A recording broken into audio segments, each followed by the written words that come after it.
Olá, turma. Bom dia, boa tarde ou boa noite. Saudações. Espero que estejas bem a cuidar da tua saúde. Seja bem-vindo à aula de revisão da disciplina de Biologia. Fala para vocês o professor Eudes Chanvola. Falaremos de forma específica das enzimas do metabolismo celular. Pega uma caneta e um papel. Aponta tudo quanto vamos retratar aqui. É importantíssimo para a percepção.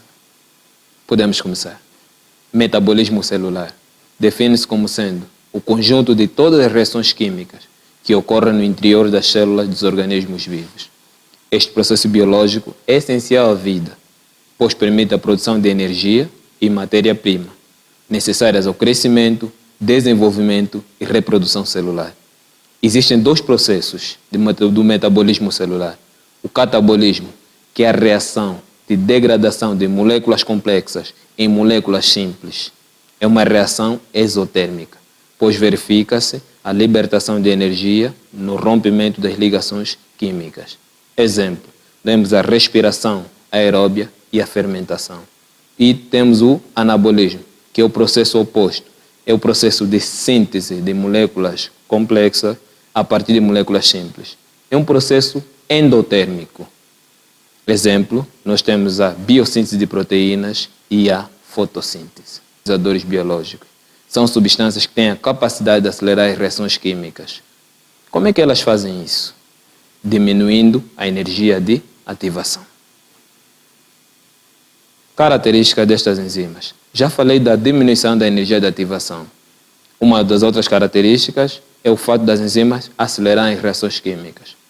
Atenção, elas participam, mas não são consumidas.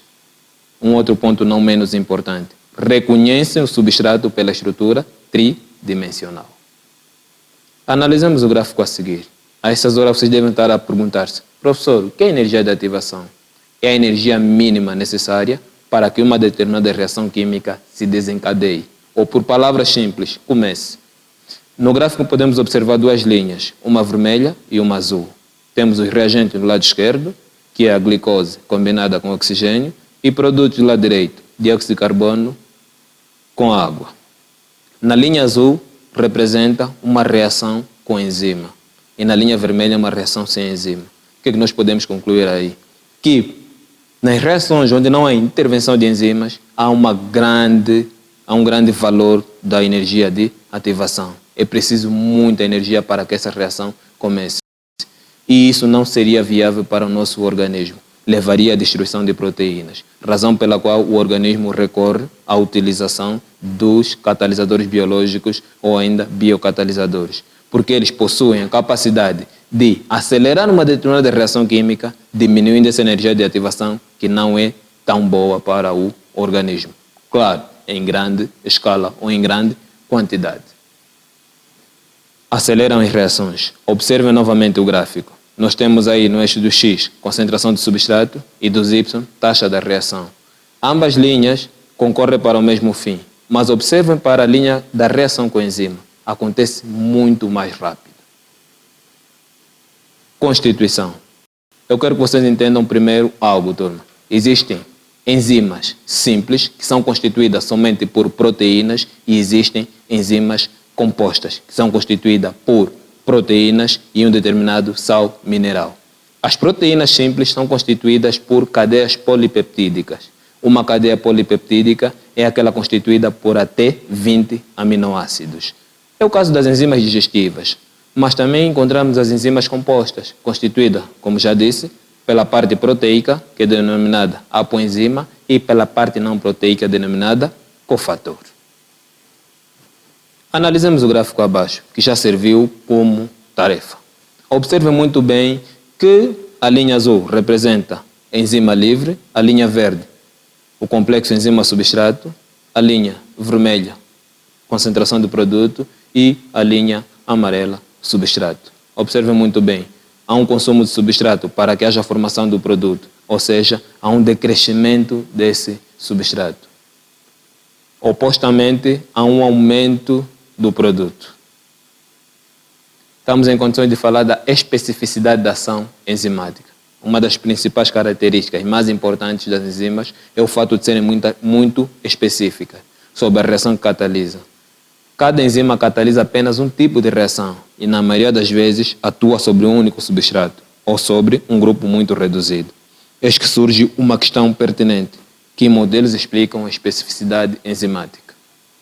Observem muito bem essa imagem. É uma chave numa fechadura. Encaixa perfeitamente. Então, o primeiro modelo que nós vamos falar é o modelo chave-fechadura, proposto por Emil Fischer.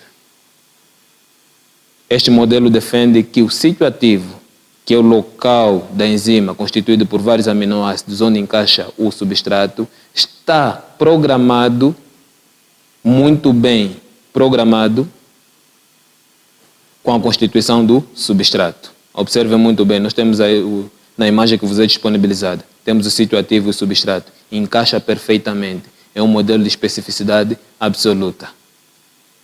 Um outro modelo que é aceito atualmente é o modelo de encaixe induzido. Observe bem na conformação do substrato e do sítio ativo. Parecem diferentes. Se tivéssemos a pensar como na chave fechadura não encaixaria, mas aqui é um encaixe induzido. Ou seja, o substrato induz a uma transformação do sítio ativo de acordo com a sua conformação. Observe muito bem na imagem que está muito bem elucidativo. Fatores que influenciam a atividade enzimática. Entre estes fatores vamos encontrar a temperatura, o pH, concentração da enzima e a concentração do substrato. Influência da temperatura.